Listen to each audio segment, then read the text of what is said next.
penikah Janidar anu ulun ke Gata Rahmat Mulia dengan jenama Haji 17 menyambut tunai. Lun terima nikah anak ayah Janidar binti Talib ke ulung tuan dengan jelame 17 menyambut tunai. Into the love this is.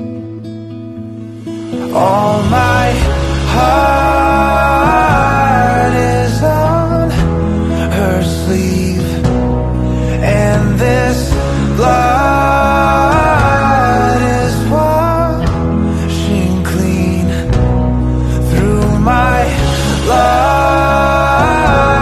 The air she breathes back into my veins and saves again the life of hope.